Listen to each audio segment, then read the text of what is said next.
Hey everybody, welcome to XZ Chat. I'm Serge. I'm Rob. I'm Gen Z. And I'm Gen X. And today we are going to be doing a special reaction. So usually we are doing like a straight music reaction, but on one of our recent songs, we reacted to a song by Sabaton called To Hell and Back. And it was a pretty crazy one. It was pretty crazy that this band is doing specifically military history, which is something that I really enjoy. Yeah. And I think you enjoy as well. You said that you loved history as well. Yeah. And it was pretty cool for us to kind of see a new take, a new style. And of course, you guys let us know in the comments below that they have a history channel, which is really cool. And you guys really enjoyed the video. It was one, I think, our most viewed video yet. And so we thought it'd be fun to go and check out their history video that's specifically for this song. And what's interesting is that every one of their songs, from what it sounds like, has a history video for. Right. So we will be checking out each one of those after we react to the song and uploading it as another video. So hopefully you guys enjoy, and we're gonna have fun learning a little bit more about Audie Murphy. Yeah. So I think we kind of have a general idea from the little bit of research we did online last time, but maybe the band will help fill us in some more. So. And the band had a great sound. Really good music too. So yeah, and something you guys let us know is that they're a Swedish band. So right. That was fun to know. So from the Netherlands. Thanks for all of your comments on that too, helping us find this history channel that they produce. So, yeah. It's funny that we went and looked at the history online when we could have just they have all the history right to their site. They have all the history already told for us. So let's see what it's all about. Yep. Let's check it out. I'm Indy Nidell. And I'm Joachim from Sabaton. And this is Sabaton History.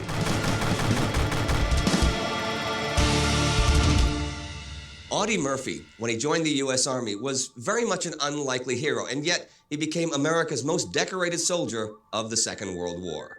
And we have a song about him. It's called To Hell and Back, and it's one of our most popular songs. Oh, wow. Yep, and this is the song we reacted to. Yeah, it was a really good song. Great sound. Now, he's going to tell you about the song To Hell and Back. I'm going to tell you about Audie Murphy. As I said, Audie was an unlikely hero. He was an elementary school dropout, doing so in order to support his family by working on a farm after his father had left them.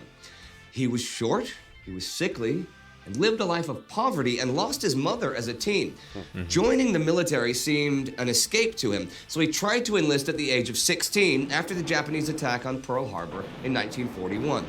According to Army records, he was rejected by the Marines and the Navy as too small and too underweight. He was just 5'5" and weighed but 110 pounds. Yep, and that's what we read online, was that he was very short and very small. And so he got rejected from several different branches, but he made it into the Army, I believe, right? He did. And he lied, I think, about his age in order to get in, which a lot of people did in order to fight in World War II. Right, and it's interesting how they bring up that it was kind of like an escape for him, because his life, he grew up in poverty, and then his mother passed away, so his personal life, like his childhood growing up, it wasn't very good, so he was hoping to find a way out. And for him, he found the military to be very inspiring. And so especially after Pearl Harbor, he wanted to kind of join the cause and fight. And I think from what we read online was that his sister was the one who helped him like forge his documents and fake his age, to get in. That's right. So interesting. And what's interesting is coming from a place of poverty, he had to really struggle and fight to put food on the table for the rest of his family. So I think he became an avid hunter, which helped him become really good at long-range shooting. Right? Was that right? I remember. Yeah, he something from his childhood like helped him kind of be better at shooting a rifle. At least when he went for training, he proved himself to be very adept at using the rifle. I don't know whether or not he used it to help out his family for hunting. So I'm curious to see if that gets touched on in this video. Yeah. Let's find out. But very admirable person. I mean, what a life story here. We'll find out more. Yeah, I like this backdrop, by the way. It's pretty cool seeing all these different artifacts. You have an AK in the back. You have a Soviet steel helmet, I think that is, in the with back. A bullet hole in it. Yeah. Is that a bullet hole? I think it might be. You're right.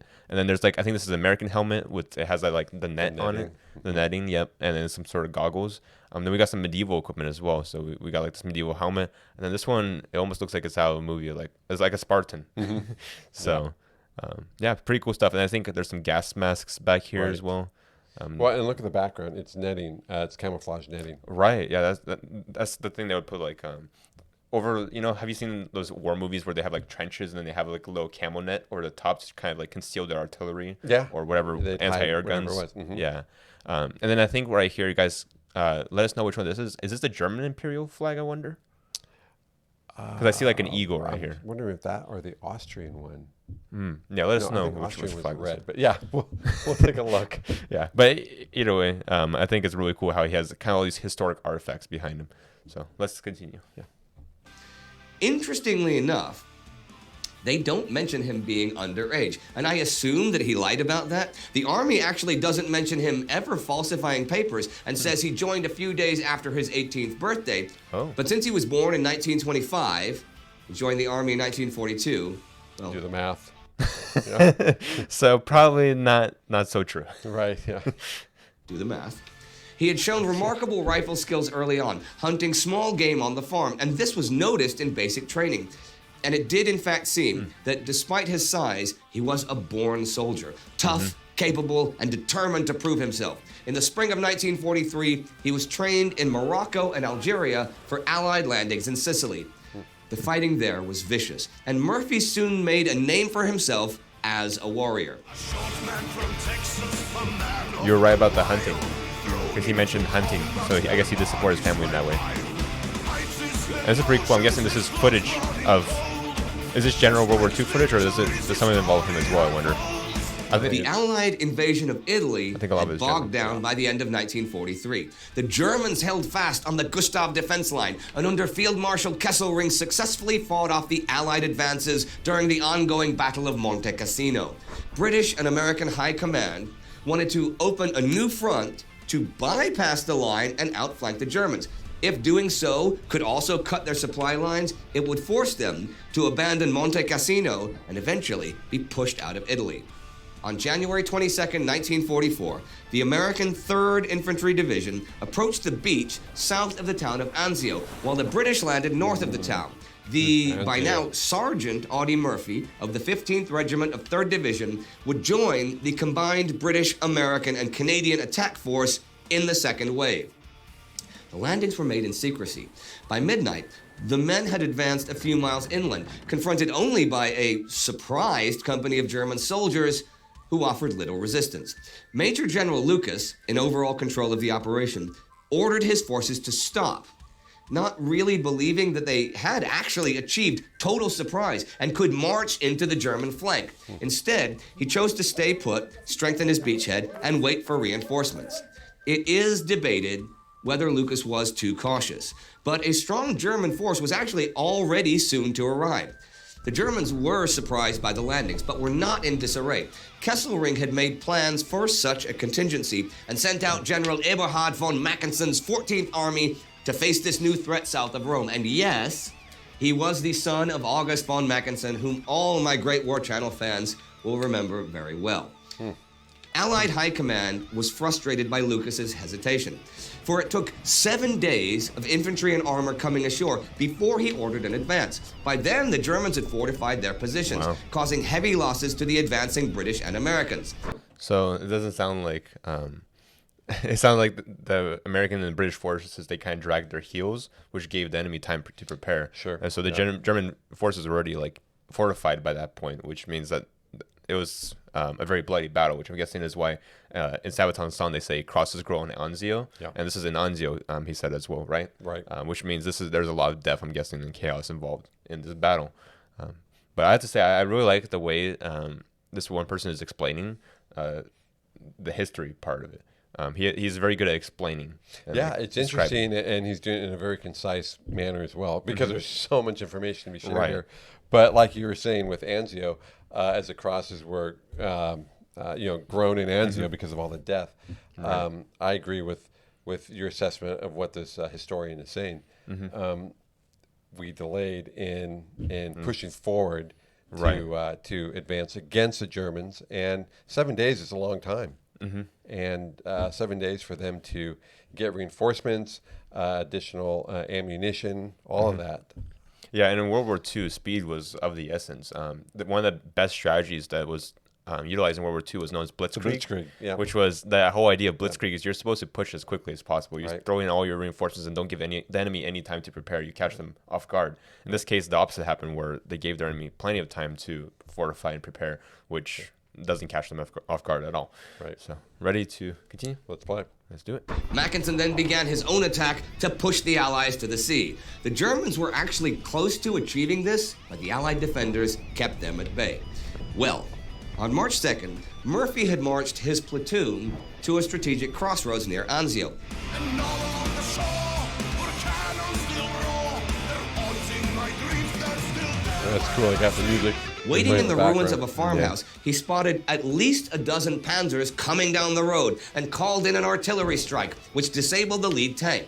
Murphy shot one of the crew members, but the rest retreated with the other tanks. Upon returning to camp, Murphy's commander wanted them to go back and actually destroy the tank. Armed only with improvised Molotov cocktails and grenades, Murphy and his platoon approached again at night. He crawled towards the Panzer, but the Molotovs failed to do the job. The hand grenade he threw did explode inside the tank, but also alerted a German patrol. After throwing more grenades at the tank treads, Murphy sprinted through German fire back to his comrades.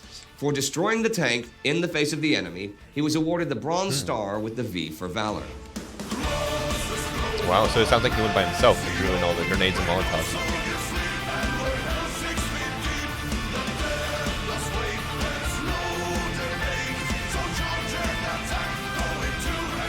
It's always cool seeing the old footage.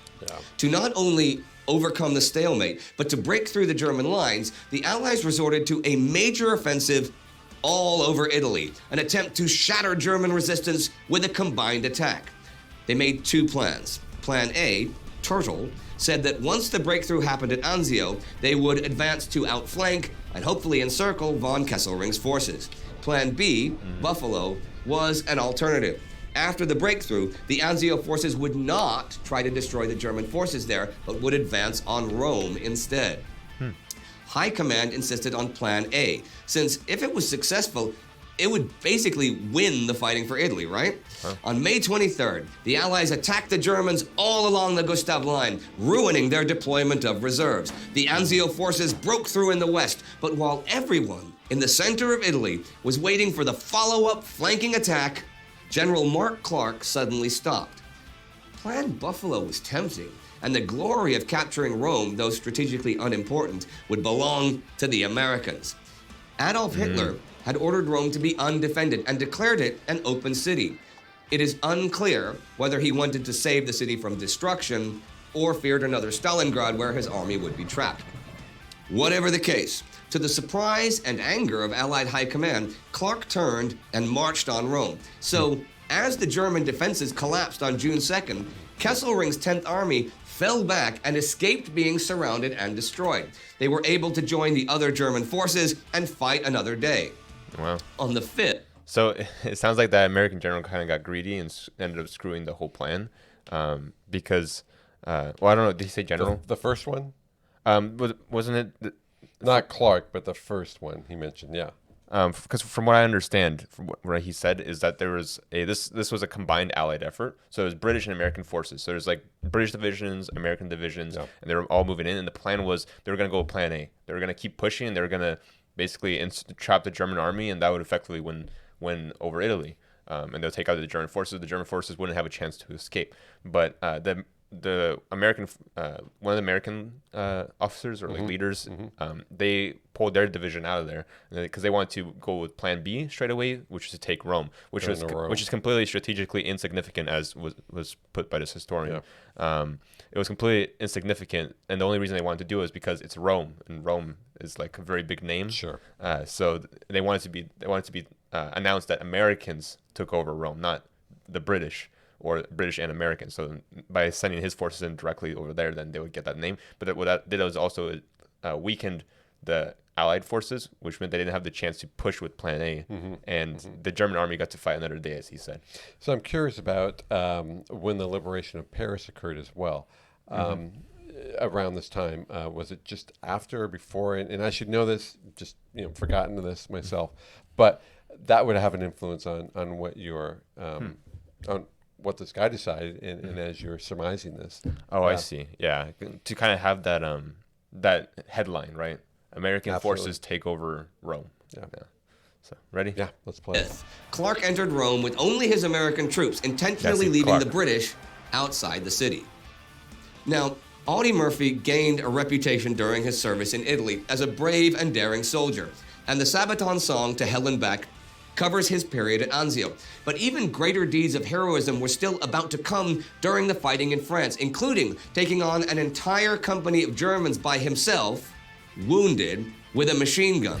By the end of the war, Lieutenant Audie Murphy was the most decorated American combat soldier and had earned every single Valor Award possible, including the Medal of Honor and Legion of Merit.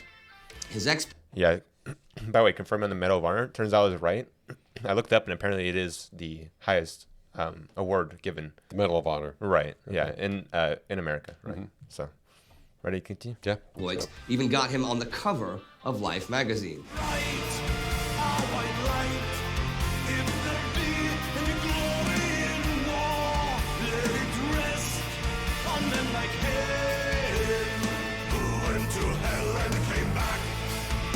But like many other soldiers, the war would never really leave him. He did become a worldwide movie star, playing himself in To Hell and Back, the title of his biography. But Murphy also suffered severely with what we now call post-traumatic stress disorder. He was traumatized by the violence and death that surrounded him. He saw his best friend die, killed many men by his own hand, and survived situations of such danger that none of us can truly imagine them. He suffered nightmares because of the horrors he witnessed and indeed the guilt he felt. He wrote poetry to help cope with the trauma. One of his best known is The Crosses Grow on Anzio, written in That was part of 1948. the phrase. Oh, gather around me, comrades, and listen while I speak of a war where hell is 6 feet deep. Along the shore, the cannons roar. Oh, how can a soldier sleep? The going slow on Anzio, and hell is 6 feet deep. Praise be to God for this captured sod that rich with blood does seep, with yours and mine like butchered swines, and hell is 6 feet deep. That death awaits, there's no debate. No triumph will we reap. The crosses grow on Anzio, where hell is 6 feet deep. Audie Murphy died in a plane crash at the age of 45 in 1971. Wow, he had a lot of life left in him. And actually, about a year ago, I went to Arlington National Cemetery outside of Washington, D.C. Quite a nice place. You been there? I have actually been there, yeah, but not for many. Yeah, and so this was actually mentioned in a comment on our To Hell and Back reaction. Someone mentioned that I don't know what was his name, but this is The lead singer? The lead singer, yeah. The lead singer actually went to Arlington, where Arlington National Cemetery, which is where Audie Murphy's grave is. So it's pretty cool that he mentioned that. And also, I'm noticing his accent now, because when he was singing, I couldn't really notice it, but now when he's speaking, it's pretty cool to kind of hear that Swedish accent, right? Many years, and that you were there because that's where Audie is buried. Oh, yeah, sorry. Yes, Audie's buried there. And well, that's kind of cool that you would pay your respects, especially based on the song. Now, you said earlier when we were talking that you had contact with Audie Murphy's son. Yeah, he came to one of our shows in the Greek Theater in L.A., actually. He gave us one of the To Hell and Back movie awesome. posters from back in the day. Wow. So that was pretty brilliant. Yeah, another thing that someone also mentioned in Colin is that the son gave them a poster. This song is The one of your original biggest film. songs, Yes. right? Was that planned? I mean, when you wrote it, did you say this is going to be the single, or how did that work out? Or was it a surprise? Well, it was a surprise for most people, but I had this idea that I wanted to mix, spaghetti western music, like Ennio Morricone style music, with heavy metal. Everybody in the band thought I was crazy. As we were doing research for the album Heroes, we found out that this guy, who was one of the most decorated soldiers in World War II, was actually also a Western movie star. And a Texan like me. Yes. Right So that worked out perfectly, and I think it's one of the songs I'm most proud of, actually. Now, I was talking to Patty, Yeah, your it's bandmate, outstanding. and he said something that his son was happy that you not done just that country song about him again, like a folky country Yeah, song. it seemed he was a little bit tired of the country ballads, another ballad of his father. And we Instead of celebrate. hard rock. Metal. Yeah, we're sort of celebrating his memory instead of, crying over it, What? By the way, did you see that?